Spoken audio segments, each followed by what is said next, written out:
La tierra, los maizales, los gusanos, las chispas, el incendio, la ceniza, el témpano, el estrépito, la triza, el éxodo, el apuro, los ancianos, la máquina, el muñón, los cirujanos, la cumbre, los abismos, la cornisa, los cargos, el patíbulo, la misa, la súplica, el verdugo, los hermanos, el barrio, los baldíos, el concreto, la ley, la urbanidad, desalojos, el juez, los policías, el decreto, el mar, las peripecias, los arrojos, la brújula, el compás, el amuleto, los vientos, el naufragio, los despojos. En esta ocasión, llegando a este último viaje literario de este 2022 aquí en Restos Diurnos, nos vamos a trasladar una vez más hacia Buenos Aires, en este caso al Gran Buenos Aires, y ahí nos vamos a ir a Castelar precisamente. ¿Y por qué nos vamos a Castelar? Porque ahí nos está esperando quien nos acaba de compartir un poema. Ella es Emilia Carabajal y le damos la bienvenida. ¿Cómo estás? Muy bien, muchas gracias. ¿Cómo estás? Muy bien, un placer que podamos compartir este rato de poesía, un poco de mitología también hay dando vueltas, estas Sí. cuestiones latinas, Mm. grecorromanas. Así que, bueno, me gustaría ir a ese plano de lleno, directo. ¿Por qué este primer libro de tu autoría, Dido, llamado Dido, mejor dicho, es una especie, podríamos, vos me corregís cualquier cosa, por supuesto, casi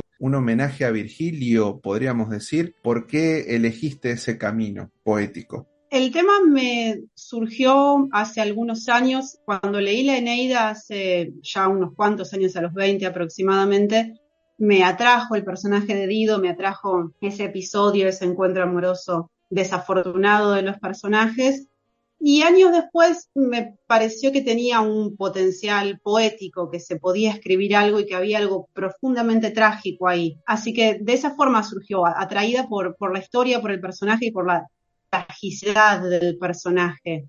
No lo pensé originalmente como un homenaje a Virgilio. Releí la Eneida cuando escribí el libro y me gustó mucho, más que cuando la había leído originalmente. Y entiendo que hay algo del tono de la Eneida que se ha pegado al libro y estoy contenta de que así sea, así no haya sido planeado, está bien que haya un homenaje a Virgilio en el libro. Este trabajo, entonces, Sí. de Dido, haces, como comentás, una reescritura. Me gustaría saber si más allá de este libro que lo leíste por primera vez a tus 20 años, ¿con qué otras lecturas te has acompañado que sean como del mismo, vamos a llamarle, del mismo universo? O si Sí. también, sin querer o no, o al revés, o consciente, hayas metido algunas otras autoras o autores más contemporáneos o tal vez, si no, de otra época que no tienen absolutamente nada que ver. Del mismo universo, si hablamos del universo grecolatino y de la literatura clásica, hay influencias conscientes. El libro está pensado como una tragedia, por eso hay 5 secciones o 5 capítulos que vienen a ser 5 actos. Se está pensado como una tragedia en el sentido de que hay un personaje trágico y para eso he releído al escribirlo tragedias griegas, también un poco más acá en el tiempo, tragedias isabelinas, así que hay un abrevar consciente en la tragedia y en la tragedia del mundo grecolatino particularmente. Y en cuanto a universos más disímiles, no sé si algo de esto se nota en el libro, pero en la época en la que yo lo estaba escribiendo, estaba escuchando bastante a Violeta Parra y quise que algo de ese sufrimiento por ser desdeñada esté en el libro. Para mí, a veces, Dido estaba cantando una canción de Violeta Parra, aunque el libro no tenga el tono de sus canciones. Esa es una influencia más cercana.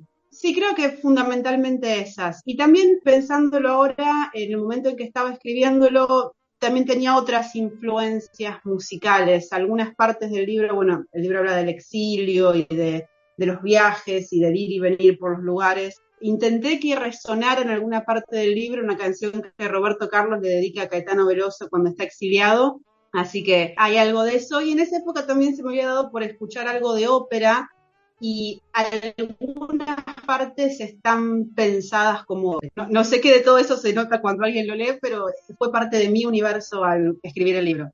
quiero ir justamente en esta, ya que hablamos de varias mezclas y cómo te has inspirado y qué escuchabas y qué leías en ese momento, ahora quiero irme un poquito más atrás y quiero saber si vos siempre fuiste de escribir poesía, si siempre estuviste en ese mundo así metido de la lectura desde muy niña, si lo agarraste más de adolescente o directamente ya todo entró de golpe en la fase universitaria. ¿Cómo fue eso? La lectura me empezó a gustar de adolescente. De niña leía lo que me decían que leyera en la escuela o me gustaba que me leyeran en mi casa, pero no era una lectora asidua cuando era una niña. De adolescente empecé a encontrar ese placer de la lectura solitaria. Sí, durante toda mi adolescencia leí bastante y cuando terminé el colegio secundario estudié letras, así que seguí por el camino de la lectura. Pero mis incursiones en la escritura durante mi adolescencia y mi primera adultez fueron más bien exiguas o fueron inconstantes. Escribía un poco cuando era adolescente, cuando cursé la carrera de letras prácticamente no escribí literatura y volví a escribir a los 24 años más o menos. Ahí me empezó a interesar escribir poesía y cada vez lo fui haciendo más asiduamente. Creo que desde los 24 hasta ahora que tengo 33 fue un increyendo en la sistematicidad y en el interés por la escritura de la poesía. ¿Te acordás quiénes fueron esas autoras, esos autores que te dieron como la señal? Te abrieron la puerta, te pusieron la llave, le dieron dos vueltas y te abrieron para meterte a este mundo literario, sería más de la lectura, después de la escritura, y que tal vez ahora no sé si están en tu recuerdo o los retomás. De adolescente me gustaba mucho Hermann Hesse. Creo que muchos nos hemos metido en la literatura con Hermann Hesse. Yo lo he hecho y me sigue gustando. Si ahora lo releo, lo sigo bancando a Hermann Hesse. Después, durante la carrera, bueno, conocí más autores y ya también en los últimos años de la secundaria a autores de corte más clásico. Siempre me gustó la tragedia griega desde adolescente. También en los últimos años de la adolescencia y durante la carrera descubrí algunos autores latinoamericanos. En un momento me gustó mucho García Márquez, me gustó mucho también Carlos Fuentes. Me siguen gustando, aunque ya no los leo tanto. Y luego, ya terminada la carrera y después de haber empezado a escribir poesía, también otros autores que me han gustado desde hace mucho tiempo, que ahora lo estoy pensando, también es uno de los autores con los que entré en la literatura, es Oscar Wilde. Creo que Oscar Wilde y Hermann Hesse son los autores con los que entré y a los que sigo bancando. Y ya de más adulta también conocí a Dostoyevsky, al que amo, y bueno, también lo tengo que nombrar como uno de los autores principales. Por ejemplo, Dostoyevsky, si lo tenés que resumir, ya que lo decís que lo amás y lo tenés tan presente, si lo tenés que resumir Sí. para compartir ese mismo amor que vos le tenés, para invitar a alguien que escuche esta charla a que lo lea, ¿qué es lo que tiene Dostoyevsky que no tengan los demás o al menos una mayoría? Diría que una comprensión muy honda de la condición humana, de lo trágico del ser humano, una comprensión muy honda de los vicios o las cosas más ruines del ser humano que no deja por eso de ser compasiva o de entender también, de atender también a las facetas más tiernas y más bondadosas del ser humano y una comprensión muy cabal de lo humano. Me parece que eso es lo que más me atrae de Dostoyevsky y la capacidad de construir un universo en torno a eso, con personajes muy disímiles y con preguntas muy urgentes, muy existenciales y muy urgentes. Emilia, te invito a que nos Dale. compartas algunos de tus Sí, poemas. dale, muchas gracias. Voy a arrancar leyendo algunos poemas del libro que mencionamos, del libro Dido. Voy a leer un poema en el que la que habla es justamente Dido, la reina de Cartago, en el encuentro amoroso con Eneas. ¿Con qué nombre extranjero he de llamarte? Pronuncio con torpeza unos sonidos y dudo de que en ellos te reconozcas. No sé cómo has de entender esto que digo, ni qué palabras esta lluvia te recuerde. ¿Acaso hay una con que evoques el murmullo tenaz de su caída y el impacto minúsculo, fatal, contra la roca? ¿Acaso hay una con que digas el perfume de su enlace con la tierra? No lo sé. Es tu lengua un misterio que te envuelve como envuelve la oscuridad a esta gruta. Y es a tientas que te llamo, como es a tientas que tus manos me descubren. ¿Cómo es, forastero, que me nombras? Es tu voz un ópalo que irradia destellos inasibles. Hay en tu suspiro un rumor de algas, un vaivén de espumas. Hay un pájaro que se alza voraz en tu gemido. Hay en tu garganta una fragua enseguecida y es orden y súplica y ofrenda el grito en que te pierdes. ¿Qué llama de Ilión resplandece en tu quejido? ¿En qué mar aprendiste el nombre que me otorgas? Callas, anochece. No persisto en mis preguntas. Necio es pretender que des respuesta a tu misterio, cual si yo conociera las brasas que me forjan. Yo, forastero, ignoro el abismo en que se gestan mis rompientes, tanto como el fondo de esta gruta. Yo no sé qué palabras digo ahora que me olvido de mi nombre en el incendio común que nos traspasa. Es poco, en fin, lo que sabemos. Tal vez, hermoso mío, no haya más certeza que esta lengua que inventamos, este arrullo indescifrable que nos nombra para siempre, justo antes de perderse en la tormenta. Bien, ese es el primer poema. Y ahora voy a leer otro poema del mismo libro en el que hablan otros personajes, son un grupo de mujeres troyanas que están en Cartago junto con Eneas. Esta es la tierra. No importa el augurio que los profetas vaticinen ni la gloria distante que los dioses nos reserven. Es aquí el suelo, aquí la hierba, aquí el trigo y la amapola.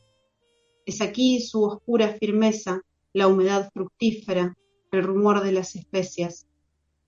Aquí la siembra y su canto impostergable, cuando broten las semillas que nos dio el bosque frigio y Cartago se impregne de nuestros aromas. Es esta la tierra.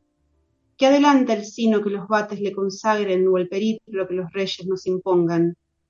Es aquí la piedra y su cerrazón impenetrable. Es aquí la sangre espesa de la arcilla, el oro volátil de la arena. Aquí los niños hundirán los pies en el dúctil corazón del barro, y aquí nuestras manos fatigarán la cerámica hasta dar en el ánfora que la habita. Aquí los hombres más recios han de abrir las montañas para extraer frutos subterráneos que doblegarán el fuego. Aquí los más piadosos han de surcar los campos para enterrar los muertos y resguardarlos del mundo y sus vaivenes. La tierra es esta. No importa el límite que se dirima en las batallas o en los acuerdos de los nobles. Es aquí la inmensidad de los trigales, agitadas crines de un corcel dorado en que el viento galopa. Aquí el silencio infinito de la piedra, aquí el brotar irrefrenable de las amapolas. Es grande nuestra tierra.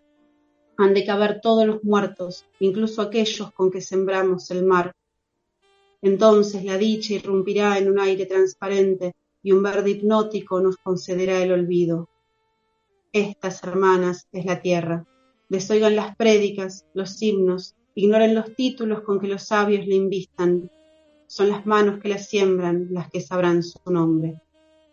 Bien, voy a leer un poema que se llama Fauna y que está en un libro que publiqué con un amigo, es un libro de publicación conjunta. Lo voy a leer. Fauna. En Castelar hay cajeros automáticos. Están casi siempre a la entrada de los bancos. La gente hace fila ante ellos. A su turno tramita la clave de home banking o extrae un resto de aguinaldo de su cuenta. En Castelar hay bancos. Están los más de ellos sobre las calles principales. La gente entra, saca número y espera. En una sala con pantalla donde examina las variaciones del dólar. En Castelar hay calles principales. Están casi todas cerca de la vía y por ella pasan motos, autos, camionetas, colegiales con uniforme y policías también uniformados.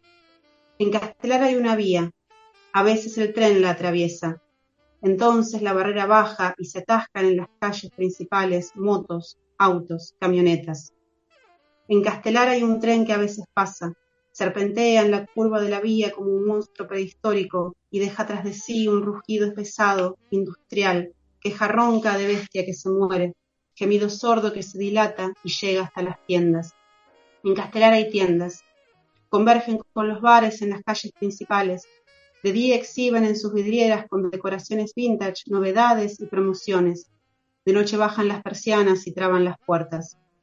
En Castelar hay bares, restaurantes, tea houses, donde la gente de Castelar se sienta y examina las variaciones de la carta o pregunta al mozo por el menú del día. En Castelar hay gente, empresarios, colegiales, repartidores en moto, mozos, ferroviarios, policías. Unos estacionan el auto cerca del banco, forman fila y esperan. Otros entran uniformados a la escuela parroquial, forman fila y rezan. Otros patrullan uniformados las calles principales, hacen formar fila y cachean. Otros ofrecen uniformados el menú del día, sirven el café y reciben propina. Otros serpentean las filas de los autos y llevan milanesas y pizza y sushi y veggie food a las viviendas de la gente. En Castelar hay viviendas. Están los monoambientes cercanos a la vía, donde se atascan inquilinos que convergen, casi siempre puntuales, a tributar su pago en las inmobiliarias. Y están las casas de los barrios residenciales. En ellas viven empresarios y sus hijos que van con uniforme a las escuelas parroquiales, porque en Castelar hay muchas escuelas parroquiales, y rezan por su familia, y el país, y los enfermos, y los pobres. En Castelar hay pobres. De día serpentean a los policías uniformados. De noche convergen en las calles principales, se acurrucan en los cajeros automáticos o contra las persianas bajas de las tiendas. Oyen el último ronquido del tren, ven pasar motos, autos, camionetas, examinan los restos del menú del día. Desde Castelar, en el Gran Buenos Aires, con nosotros, Emilia Carabajal. Emilia, contame si estás trabajando alguna nueva publicación, si estás, aunque sea trabajando algunos versos nuevos, algunos poemas, y si acaso tienen el mismo tinte helénico, greco-latino, o bien más urbano, como el último poema que nos acabas de compartir. Bien, estoy trabajando en un libro que está bastante avanzado, espero publicarlo a principios del año que viene. Se llama El coro desmembrado. Y diría que tiene ambas cosas, porque es un libro coral, aparecen muchas voces, algunas de ellas de tinte más clásico, de personajes de inspiración mitológica o literaria. Diría que eso es lo que predomina. Y también algunas voces un poco más cercanas en el tiempo y el espacio, algunas voces de personajes anónimos que podemos pensarlos en la actualidad. Así que en el libro hay de las dos cosas, pero diría que predomina lo clásico. Estimada Emilia, yo te quiero agradecer este rato que hemos compartido, de poesía, por supuesto, y bueno, nuevamente el agradecimiento y ojalá quien te dice alguna vez, en algún tiempo no muy lejano, te toque venir a la ciudad de Córdoba y seguimos conversando ahí en el estudio de la radio y por supuesto que nos sigas compartiendo tus poemas. Así que de momento, nuevamente, muchas gracias y te invito a que cierres esta charla con el poema que vos quieras. Bueno, te agradezco mucho a vos la invitación, te agradezco esta charla. Seguramente va a haber ocasión de que vaya a Córdoba, me encantaría, y bueno, en esa ocasión me encantaría ir a tener una charla en la radio. Ahora voy a leer un poema que justamente está en el libro que espero publicar el año que viene, que se llama El coro desmembrado, y este poema tiene también, para variar, inspiración clásica. Es un poema en el que hablan dos personajes de la literatura, Ofelia y Margarita, así que lo voy a leer. Ofelia y Margarita. En el mar mi hombre, en la tierra el niño. Al final de la noche la hoguera, el sauce al margen del río. Ay de la rama quebrada, ay de la encendida rama. Mi padre muerto en palacio, mi madre dormida.